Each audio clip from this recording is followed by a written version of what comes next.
Всем привет! И сегодня я покажу 3 рецепта сладкой колбаски на домашнем печенье. Первая по советскому рецепту, вторая с более сливочным вкусом и третья по рецепту от шеф-повара. В конце видео я назову свой фаворит. И начнем мы с приготовления очень вкусного песочного печенья. Берем миску и вбиваем в нее 2 яйца. Добавляем немного соли и 150 грамм сахара. И с помощью венчика все хорошо перемешиваем, чтобы масса стала более светлой и появилась пена. Это займет примерно 1 минуту. После этого к яйцам вливаем 180 грамм растопленного, но не горячего сливочного масла. И еще раз венчиком все хорошо перемешиваем. Долго мешать не нужно, достаточно, чтобы масса просто хорошо объединилась. Дальше мы берем 450 грамм муки и постепенно ее добавляем, вымешивая все это лопаткой. Добавляя последнюю часть муки, всыпаем 1 чайную ложку разрыхлителя. И начинаем замешивать наше тесто с помощью лопатки. И когда лопаткой уже становится сложно мешать, начинаем замешивать наше эластичное тесто руками. Долго вымешивать тесто не нужно, просто в миске собираем его в однородный комок.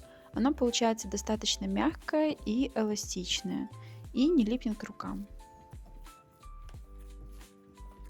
Буквально за 1 минуту тесто собирается в комок, и вот такое мягкое, хорошее тесто у нас получается.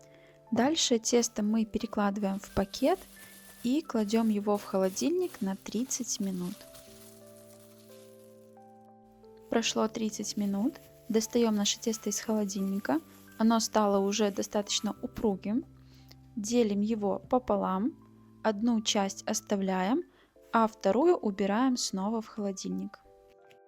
Теперь оставшуюся половинку теста мы немного разминаем руками, чтобы нам с ней было удобнее работать, и раскатываем ее в пласт. Тесто достаточно эластичное, к столу не прилипает, поэтому мукой стол присыпать не нужно, чтобы наше печенье не было забитым. Тесто раскатываем потоньше, примерно 2 мм толщиной, чтобы в последующем печенье было легче измельчать.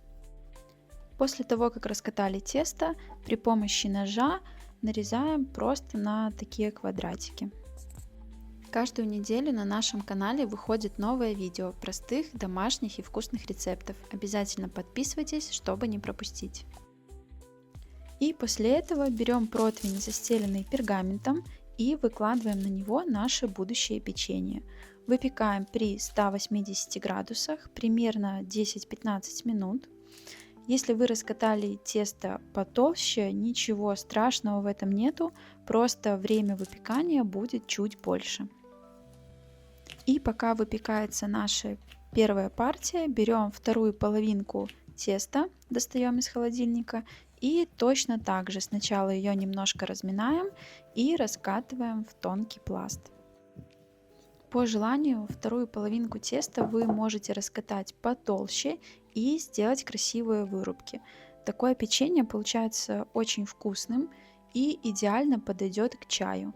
Либо можете скушать его со стаканом молока, тоже очень вкусно. И после того, как нарезали тесто, точно так же перекладываем его на противень, застеленный пергаментом, и выпекаем при 180 градусах. Если оно у вас толще, то минут 20 это точно займет. У меня печенье выпекалось где-то 15 минут, и вот такие вот печеньки у вас должны получиться. После того, как они полностью остынут, станут чуть тверже и станут как настоящее песочное печенье. И теперь приступаем к приготовлению первой колбаски по советскому рецепту. Нам понадобится 500 грамм печенья, я возьму 250 грамм домашнего И в качестве дополнительного ароматизатора я возьму 250 грамм купленного печенья, топленое молоко. Оно придаст колбаске более насыщенный вкус. Перекладываем все печенье в пакет и с помощью скалки хорошо измельчаем.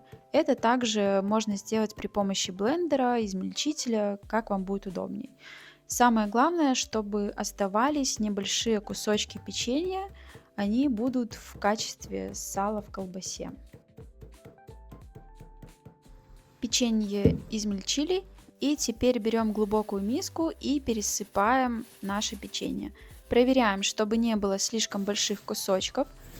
Если они есть, то руками их немного разламываем, но тоже не слишком мелко, чтобы все-таки какие-то кусочки печенья оставались. Дальше мы будем добавлять орехи. Они могут быть абсолютно любые. Нам понадобится 100 грамм. Я взяла грецкий орех, и теперь нам нужно их измельчить. Это можно сделать любым удобным способом. Я это буду делать ножом. Вы можете измельчить их в блендере.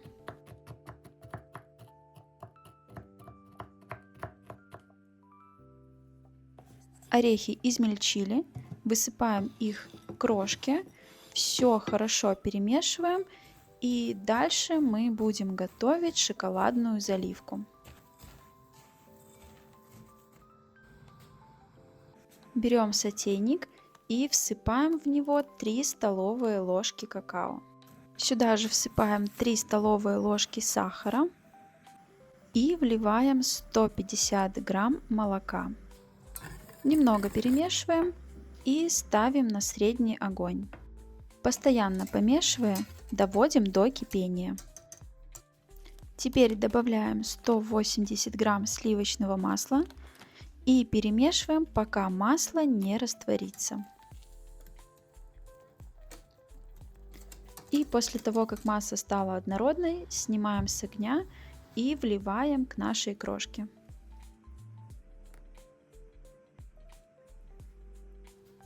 И теперь все хорошо перемешиваем при помощи лопатки. Можно, конечно, перемешать руками, но учитывайте, что шоколадная глазурь еще горячая и можно обжечься. Поэтому лучше перемешивать лопаткой все-таки. И, конечно, мой совет – добавить буквально пару капель алкоголя, хорошего рома или коньяка. Но если у вас будут кушать дети, то есть такие ароматизаторы, ром называется, можно добавить их. С такой добавкой колбаска будет намного вкуснее. Шоколадную массу я перемешала и добавила все-таки немного хорошего рома, у меня давно стоял, так мне нравится больше. И снова все хорошо перемешиваем. Наша шоколадная масса готова, она стала однородной, уже достаточно липкой и ароматной. Теперь ее можно заворачивать. Расстилаем пищевую пленку и выкладываем получившуюся массу в такую полоску. Учитывайте, что шоколадная масса достаточно объемная и колбаса получится такой длинной, поэтому вы можете разделить ее пополам и сделать 2 колбаски. Я же буду делать одну большую, длинную, просто потом ее разрежу пополам. Руками ее немного формируем, прижимаем и можно заворачивать в пленку. И уже в пленке ее также хорошо прижимаем, выпускаем все пустоты и начинаем формировать круглую либо прямоугольную, как у меня. Мне прямоугольный вариант больше нравится, так она больше похожа на колбаску. И после того, как сформировали колбаску, убираем ее в холодильник. В принципе, для стабилизации ей хватит и 3 часов, но я советую оставить все-таки на ночь и уже утром насладиться ее прекрасным шоколадным вкусом. И теперь приступаем к приготовлению следующего варианта колбаски. Нам понадобится 300 грамм печенья. Я беру 150 грамм домашнего печенья и 150 грамм топленое молоко. Измельчаем его в крошку скалкой, либо блендером, как вам будет удобнее.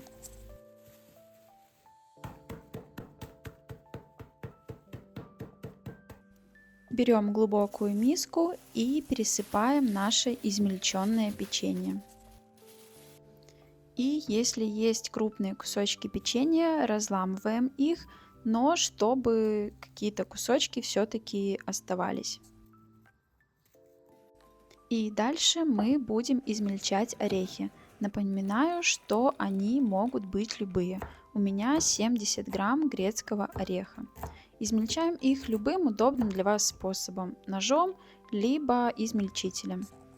Дальше наши измельченные орехи добавляем к крошке. Дальше всыпаем 3 столовые ложки какао. Сюда же добавляем 100 грамм теплого сливочного масла. И вливаем пол банки сгущенки, это примерно 180 грамм. Дальше я добавляю немного рома. Вы можете добавить ароматизатор, ну, либо ничего не добавлять. Теперь надеваю перчатку и всю эту массу я буду замешивать рукой. Вы можете перемешать все лопаткой, но так как в этом рецепте масло не растапливается, мне удобнее это сделать руками. Постепенно наша масса становится более липкой. Массу нужно вымешать до однородности, и она в принципе готова. Выкладываем всю массу на пищевую пленку и снова формируем колбаску. Делаем ее круглой либо прямоугольной, как вам больше нравится. Колбаса готова, и отправляем ее в холодильник. И наконец мы приготовим третий вариант колбаски по рецепту от шеф-повара с более изысканными ингредиентами. Нам понадобится 400 грамм печенья, я беру 200 грамм домашнего и 200 грамм топленого молока. Печенье хорошо измельчаем и пересыпаем в тарелку. Точно так же измельчаем большие кусочки печенья. После этого измельчаем 100 грамм абсолютно любых орехов. У меня это грецкий орех. Измельчаем любым удобным для вас способом. И уже измельченные орехи всыпаем в нашу крошку. В рецепте от шефа указано, что нужно добавить 100 грамм вяленой клюквы. Я вяленую клюкву не нашла, поэтому я добавляю 100 грамм изюма. Но если у вас есть вяленая клюква, добавьте лучше ее, потому что она намного лучше сочетается с шоколадом. Теперь все хорошо перемешиваем, и дальше мы добавляем 60 грамм какао. И еще раз хорошо перемешиваем наше печенье вместе с какао. Дальше добавляем 100 грамм растопленного сливочного масла. И вливаем пол банки сгущенки. Это примерно 180 грамм. По желанию добавляем пару капель рома, либо ароматизатора. И всю массу с помощью лопатки слегка перемешиваем.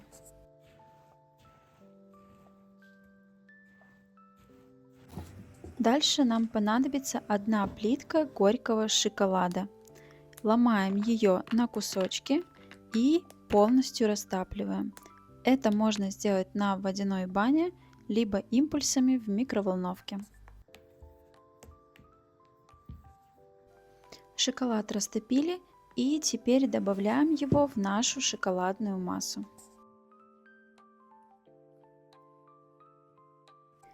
И теперь с помощью лопатки все хорошо перемешиваем, пока масса не станет липкой и полностью однородной.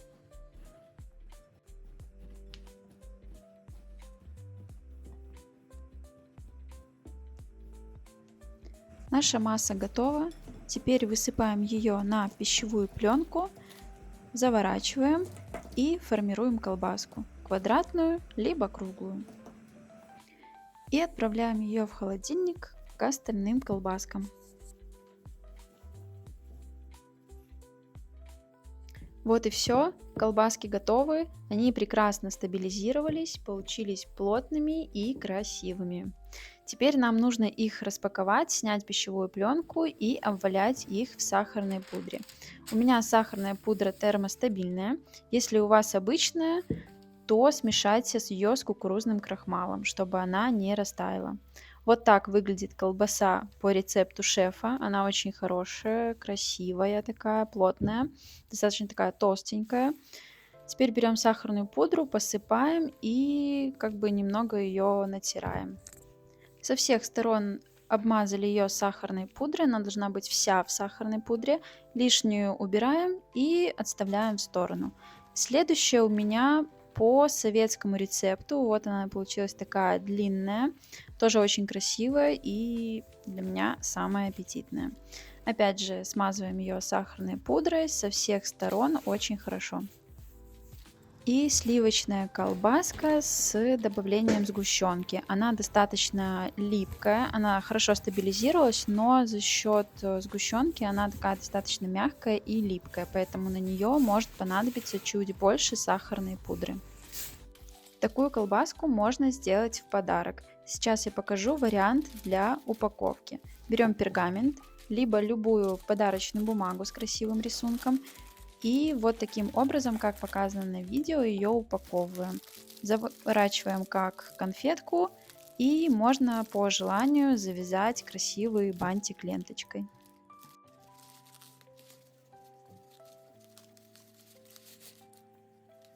И вот такая красивая упаковка у нас получилась. Можно отдавать в подарок или в качестве презента, сделанный своими руками.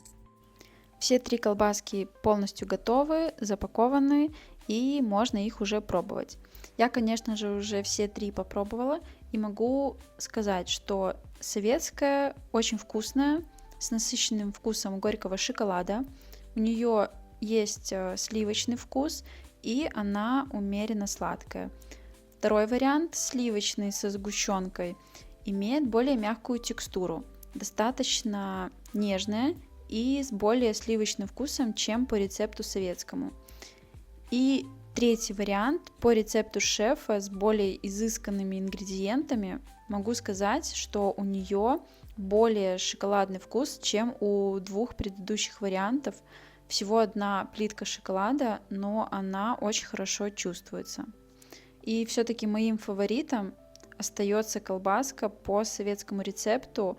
Это вкус из детства, знакомый и самый любимый. По моему мнению, в ней идеальное соотношение сухих и жидких ингредиентов. Очень хорошо чувствуется шоколад, и мне нравится она тем, что у нее нету приторно-сладкого вкуса. Обязательно попробуйте приготовить все три рецепта. У каждой колбаски есть своя вкусная, скажем так, особенность. Обязательно пробуйте приготовить, угощайте своих родных, дарите в подарок. И, конечно же, переходите на наш канал, потому что каждую неделю у нас выходит новое видео простых, домашних и вкусных рецептов. Обязательно подписывайтесь, чтобы не пропустить.